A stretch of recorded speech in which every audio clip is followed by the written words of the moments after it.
안녕하세요. 국립현대미술관 김경란 학예연구사입니다. 국립현대미술관이 주최하고 현대차가 후원하는 MMCA 현대차 시리즈의 9번째 주인공은 최우람 작가입니다. 2013년 서울관이 개관하던 당시 현장 제작 설치 프로젝트를 통해 관람객을 만났던 작가는 10년이 지나 같은 장소에서 개인전으로 돌아왔습니다. 이번 전시는 작가 작업의 근간인 인간 실존의 조건과 기계 문명에 투영된 욕망을 새로운 재료와 방식으로 풀어냅니다. 전시 공간이 서울박스, 오전시실, 그리고 복도의 공간은 각각 동시대의 초상, 출구 모색과 방향성을 재탐색하는 방주의 춤, 항해의 설계라는 세 가지 주제로 살펴볼 수 있습니다. 그럼 먼저 서울박스부터 살펴보겠습니다.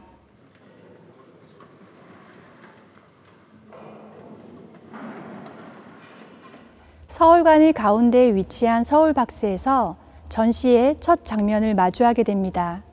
서울박스의 공간을 활용한 장소 특정적 설치는 우리가 속한 사회의 계층과 갈등 구조에 대한 비유를 담고 있습니다. 서울박스 바닥 가운데 위치한 원탁과 천장에 매달린 검은 새는 이번 전시를 위해 제작된 신작으로 1층 난간에서 볼 때와 지하 1층으로 내려와서 작품 가까이 다가올 때 각기 다른 관점에서 볼 수 있습니다. 위아래로 가장자리를 움직이는 테이블에 가까이 다가서면 테이블 상판을 받치고 있는 것이 지푸라기로 만들어진 몸체임을 알게 됩니다. 서로 경쟁하듯 힘겹게 상체를 들어올리기를 반복하는 이 몸체들은 사실 머리가 없습니다. 둥근 형태의 머리는 테이블 위에서 이리저리 굴러다니는데 머리가 없는 지푸라기 인형들이 이 하나의 머리를 갖기 위해 치열하게 경쟁하는 모습 같기도 합니다. 이 우두머리 경쟁을 한참 지켜보다 보면 어쩌면 이들은 머리를 원하지 않을지도 모를 일이며 원하건 원하지 않건 몸체가 테이블 가장자리에 고정되어 벗어날 수 없는 노동의 굴레와 같은 움직임을 지속하고 있을 수 있다는 생각이 들기도 합니다. 이들의 힘겨운 투쟁의 현장과 거리를 두고 저 멀리 위에서는 날개를 활짝 펼친 채 유유히 회전하는 검은 새 3마리가 있습니다.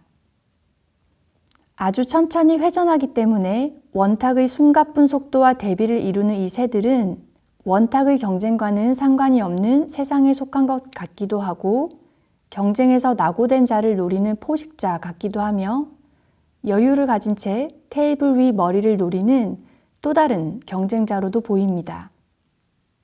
과연 누가 머리를 차지할까요? 머리를 차지해야 하는 것일까요?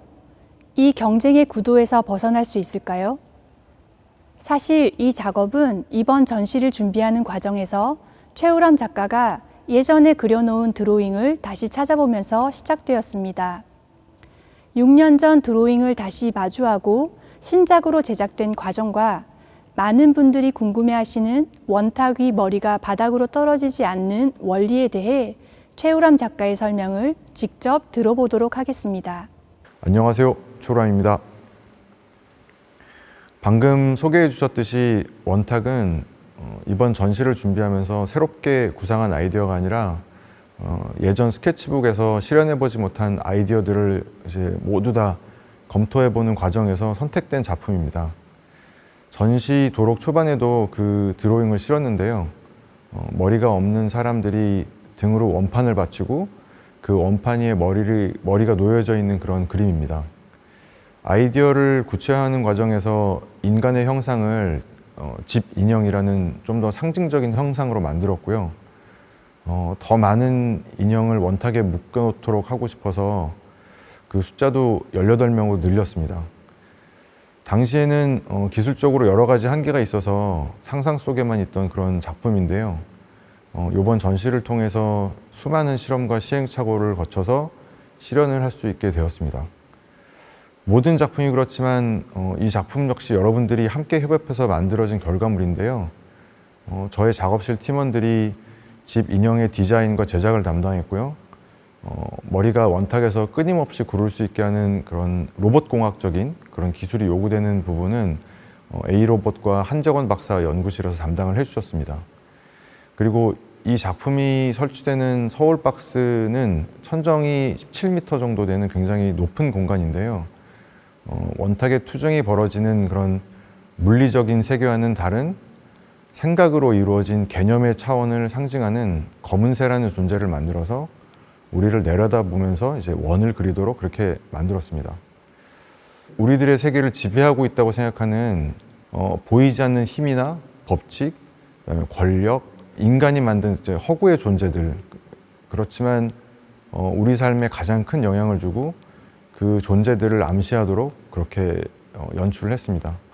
기술적인 면에서는 머리가 원탁 위에서 떨어지지 않고 계속 구르게 하는데 이제 로봇공학 제어 시스템이 사용되는데요. 우선 천정의 카메라로 현재 테이블 위에 머리를 위치를 실시간으로 이제 컴퓨터로 전송하고 머리 속도와 방향을 예측하고 이를 기반으로 테이블 아래에 있는 모터를 움직여서 머리가 계속 테이블 위에 맴돌도록 만들었습니다. 하지만 이제 기계여서 예측하기 어려운 다양한 광선의 변화, 그리고 머리의 어떤 불규칙한 움직임 때문에 가끔 머리가 바닥에 떨어지기도 하는데요. 이럴 때 이제 관객분들이 다시 머리를 올려주는 상황이 생기거나 또 저도 올리거나 하는데 이것 또한 어떤 예측할 수 없는 세계에 대한 그런 표현으로서 작품의 일부로서 이제 의미를 부여하고 있습니다.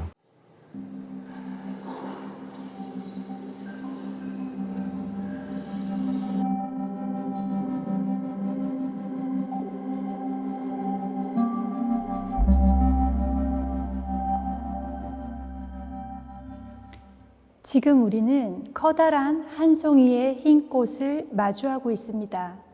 하나라고 하는 제목의 이 작업은 2020년 코로나가 갑자기 전 세계를 휩쓸면서 혼란이 가중되었던 시기에 제작되었습니다.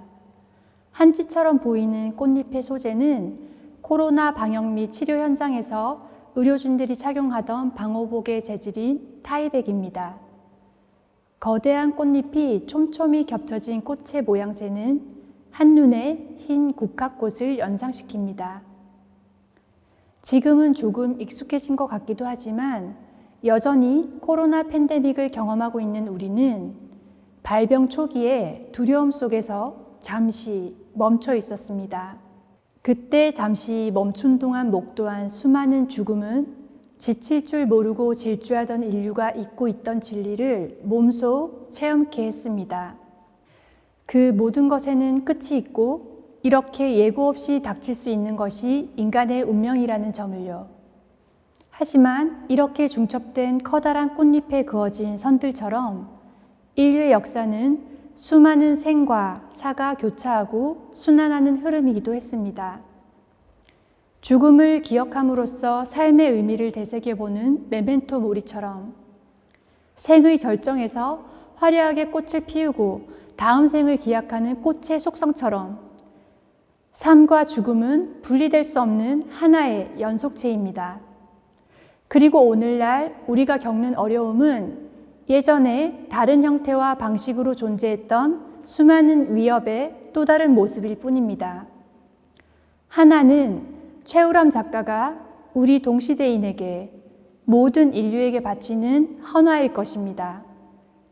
그럼에도 불구하고 꽃을 피워내고 밝은 빛을 발하는 하나가 주는 따뜻한 위로를 안고 다음 작품으로 이동하겠습니다.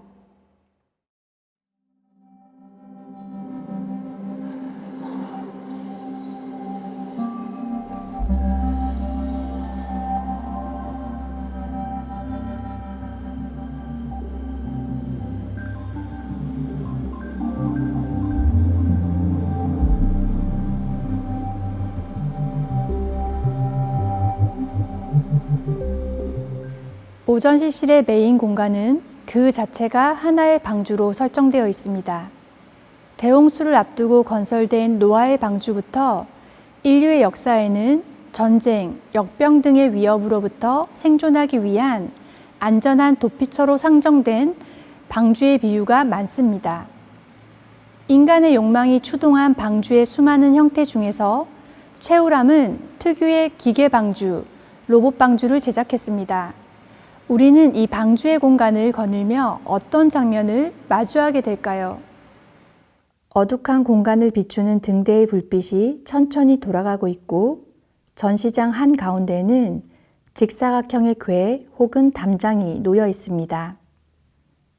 등대 위 풍속계가 빨라지고 바람이 불어오는 느낌이 날 때 음악이 시작되면서 서서히 양쪽에 도열한 35쌍의 노는 떨림과 같은 움직임을 시작합니다.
고조되는 음악과 함께 공간을 채우기 시작하는 노의 움직임을 보다가 어느새 등대의 두 불빛이 모아져 저 높은 곳에서 우리를 감시하는 눈동자로 변한 것을 보게 됩니다.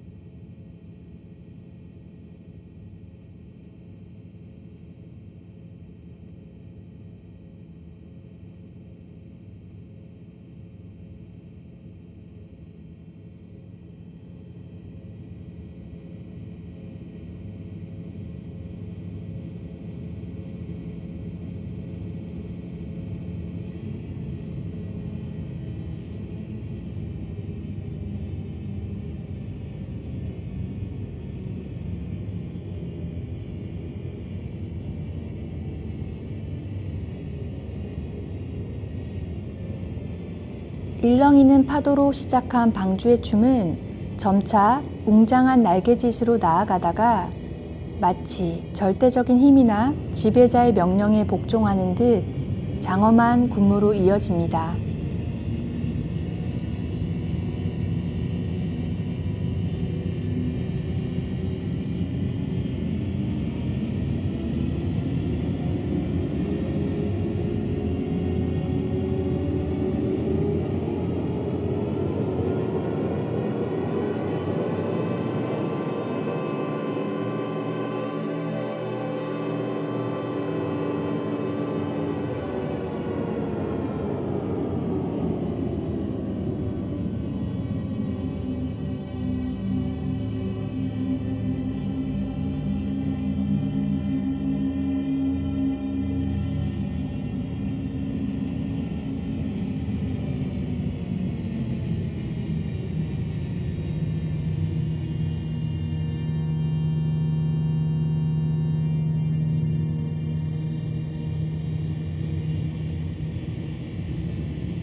배가 향하는 곳에서 문이 하나씩 나타나며 열리기를 반복하는 영상이 시작됩니다. 출구를 기대하며 바라보다 보면 점차 빠른 속도로 많은 문이 열리기만 할 뿐 그 어디에도 출구는 없고 노는 조금씩 군무에서 이탈하며 방황을 시작합니다.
절망의 순간에 이른 듯 모든 날개가 춤추기를 멈춘 시점에 우리는 주변을 돌아봅니다. 어두운 밤바다를 항해하는 배를 인도해야 할 등대는 왜 방주에 올라타 있을까요? 어둑한 공간을 밝혀주던 등대의 빛은 언제부터 감시와 통제의 시선으로 변했을까요? 왜 이 배에는 두 명의 선장이 정반대의 방향을 가리키고 있을까요? 당장의 목적지가 아닌 저 먼 우주의 시간을 탐색하는 제임스 웹을 의지하는 두 선장은 우리를 어디로 이끄는 것일까요? 그래서 이 항해는 어디를 향하고 있습니까? 벽에 걸린 닻은 이 배가 항해 중임을 뜻할까요? 아니면 정박한 상태임을 나타낼까요? 웅장하고 힘찬 모습으로 항해의 성공을 기약하는 선수상 대신 작고 지친 모습의 천사는 과연 이 항해의 안전한 완성을 기약할 수 있을까요? 배의 뒤편에 있는 무한 공간에 반영된 인간의 욕망이 끝없이 꿈틀거리는 것처럼 우리의 모든 욕망을 실은 방주가 존재할 수 있을까요? 생존의 위급함 앞에서도 방주에 무엇을 실을지 선택을 시작하는 순간 욕망의 춤은 멈출 길이 없을 것이고 그 모든 욕망을 담는 방주가 존재한다고 하여도 그 무게로 인해 항해는 불가능할지도 모릅니다. 과연 우리는 출구를 찾을 수 있을까요? 작은 방주에 쓰러진 날개들은 서서히 몸을 일으키며 새롭게 깨어나기 시작합니다.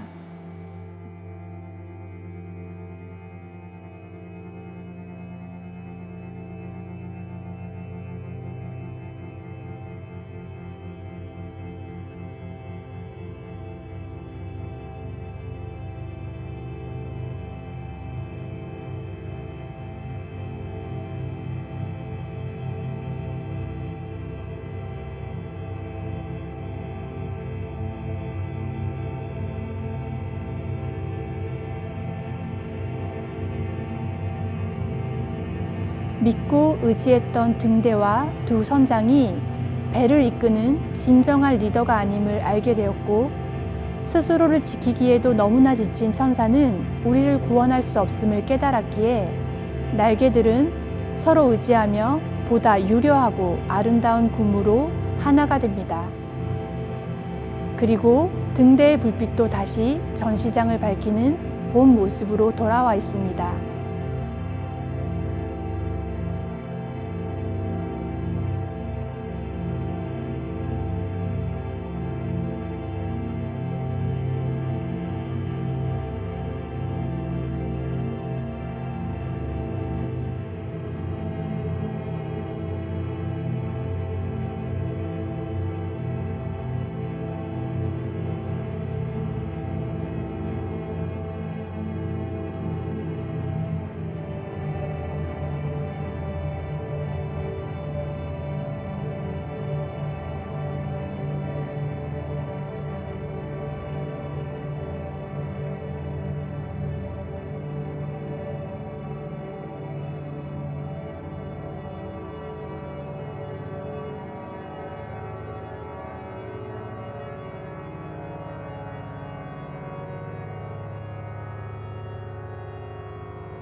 고도로 정교한 설계와 최첨단의 기술로 구현된 작은 방주의 춤은 가장자리에 날개처럼 붙어있는 폐 종이박스로 완성됩니다. 오늘날 우리 일상의 가장자리에서 가장 빨리 버려지는 폐 종이박스는 지구라는 경제 공동체의 소비와 유통의 상징이자 자본주의의 그늘에 가려진 존재와 맞닿아 있습니다. 우주라는 거대한 바다의 경랑을 해치는 방주가 바로 이 지구라면 우리는 이미 하나의 운명 공동체입니다. 작은 방주라는 뜻은 인간의 욕망에 비해 항상 작을 수밖에 없는 방주의 존재를 뜻하기도 하지만 우주라는 큰 공간에서 우리의 존재를 은유하기도 합니다. 방향을 잃고 방황하는 모순된 상황 속에서도 놓치지 않아야 할 하나의 지향은 하나의 운명 공동체라는 감각일지도 모릅니다.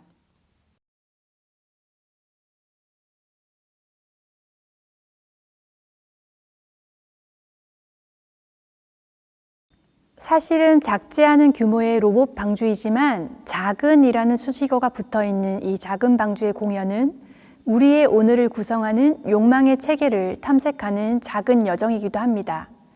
이 여정은 앞으로 우리가 스스로 설계해야 할 가장 중요하고 그만큼 큰 의미의 진정한 항해로 이어집니다. 앞서 작은 방주의 구성 요소들을 통해 외부의 존재가 우리의 항로를 설계할 수 없음을 알게 된 우리는 이제 저마다의 항해를 설계하는 단계로 나아갑니다. 오전 시실 뒤편과 복도에는 우리가 저마다의 항로를 재설정함에 있어 지침이 되거나 에너지를 보태주는 존재들이 있습니다. 이번 전시를 통해 최우람 작가는 처음으로 자신의 설계 드로잉을 선보입니다. 어떤 작업을 구상하고 작게 스케치를 한 다음 작가는 작업실 컴퓨터에서 아이디어를 실현시키는 설계 드로잉을 직접 제작합니다. 나사 구멍 크기부터 각 구동부가 어떤 움직임을 구현하는지까지 사실상 작품의 생명의 지도 같은 설계 드로잉은 우리가 만나는 최종 작품들을 존재케 하는 근본이자 모든 움직임의 원천이지만 이제까지 보여진 적이 없습니다. 어쩌면 우리가 사는 세상에서도 실제 영향력을 행사하는 힘은 숨겨져 있고 우리는 그 힘의 영향력을 피상적으로 경험하며 살아가는지도 모릅니다. 모노톤으로 제작되어 자세히 보아야 디테일이 드러나는 이 설계 드로잉처럼 우리는 가려져 있던 본질을 보려는 노력에 한 발 더 가까이 와 있습니다. 중요한 것은 눈에 보이지 않기 때문에 우리의 시선을 표면이 아닌 중심과 근본으로 가져가기 위해서는 부단한 노력이 필요합니다. 이때 우리에게 아주 간단하고 명료한 작가의 메시지가 힘이 되어줄지도 모릅니다. 저 높은 곳에서는 두 팔을 활짝 벌리고 밝은 빛을 발하는 사인이 있습니다. 신 혹은 우주인의 모습으로 우리를 맞이하고 있는 이 사인은 자신을 구원하는 존재가 바로 자신임을, 즉 우리 스스로가 각자의 신임을 말하는 제스처입니다. 사인은 동서남북 어디로든 뻗어나갈 수 있는 십자형의 지표로 가로축과 세로축이 만나는 지점이 우리 몸의 한가운데, 즉 참 나가 존재하는 지점임을 알려줍니다. 어디로 뻗어나가든 그 출발점이 참다운 우리 자신이어야 한다는 사실은 각자의 항로를 설계하는 지점에서 가장 중요한 나침반이 되어줍니다. 그 옆에는 나란히 위치하며 밝은 빛을 내뿜는 샤크라 램프가 있습니다. 작품 앞에 서면 중심에서 빛을 발하며 외부로 뻗어가는 움직임을 보여주는 샤크라 램프는 힘의 균형과 조화로움을 상징합니다. 그리고 구석에 숨어있는 황금 날개 알라 아우레오스 나티비타스는 우리의 꿈과 희망에 귀 기울여주는 존재입니다.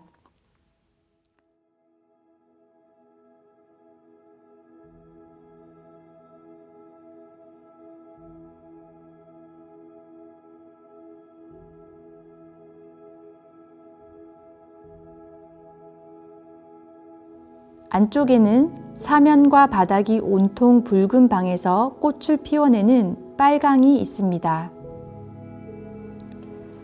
강인한 생명력으로 계속해서 꽃을 피워내는 이 존재는 자연의 순환이 강렬한 생명의 충동에 기반하고 있음을 다시 한번 일깨워 줍니다.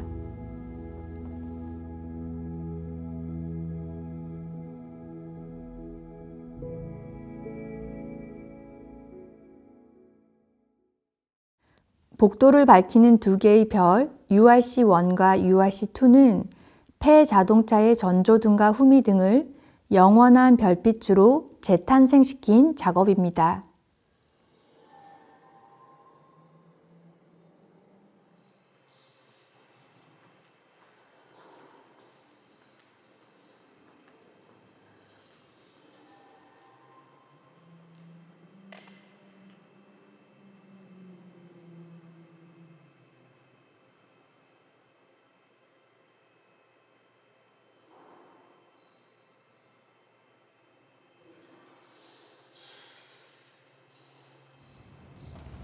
지금까지 작은 빵주 전시에 대한 간략한 설명을 통해 최우람 작가가 오랫동안 고민하고 성찰한 질문을 만나보았습니다. 지푸라기, 방호복, 폐종이박스, 폐자동차 부품에 이르기까지 우리 삶의 가장자리에 있는 재료들이 최첨단 기술을 만나 새로운 전시를 구성하였습니다. 이번 전시는 서울박스, 오전시실, 그리고 복도로 이어지는 구성을 통해 우리 속에 존재하는 여러 질문을 깨우고 스스로의 항로에 대해 접근하는 시간이 되길 기대하며 기획되었습니다. 내년 2월 말까지 진행되는 전시에 방문하셔서 작품의 움직임과 공연을 직접 체험하시길 바랍니다. 지금까지 함께 관람해 주셔서 감사합니다.